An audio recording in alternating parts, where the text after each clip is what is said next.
Hello மக்களே. ஓப்பனிங்காக நல்லா தான் இருக்குது, ஆனால் உங்ககிட்ட ஃபினிஷிங் சரியில்லையே பண்ணுற மாதிரி தான் எனக்கு ஒரு சம்பவம் நடந்துருச்சு. அது என்னான்ட்டு வீடியோ லாஸ்ட்டில் சொல்கிறேன்.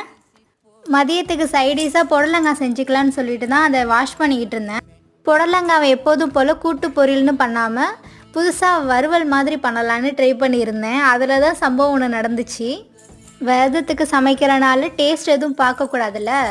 என் கைக்கு மாட்டுறதான், இந்தா நீ வா, இந்த அடுத்து நீ வா அப்படின்ற மாதிரி ஒவ்வொரு பொடியாக எடுத்து கொட்டிட்டேன், அளவு எதுவும் பார்க்காம. சமைச்சு முடிச்சுட்டு ஒன்று ஒன்றா பார்க்கும்போது அழகாக இருந்துச்சு. நம்மளாம் அப்படி வச்சுருக்கோன்ற மாதிரி. குழம்பு திறந்தா கலர்ஃபுல்லாக இருந்துச்சு. சைடிஷை பார்க்கும்போதும் நல்லா டெம்டிங்காக இருந்துச்சு. சரின்ட்டு காக்காவுக்கும் சாப்பாடு வச்சதுக்கப்புறம் நான் சாப்பிட்டு பார்த்தேன். அப்பாடி காரம், சரி காரம். சைடிஷ்லேயும் குழம்புலையும் அப்புட்டு ஒரு காரம். சமத்தா எல்லாத்தையும் சாப்பிட்டு முடிச்சுட்டு 2 செம்பு தண்ணியை குடிச்சிட்டு இப்போ சாப்பிட்டுக்கு உக்காந்துக்கிட்டேன். எவன் சீக்கிரான்னு தெரியலப்பா.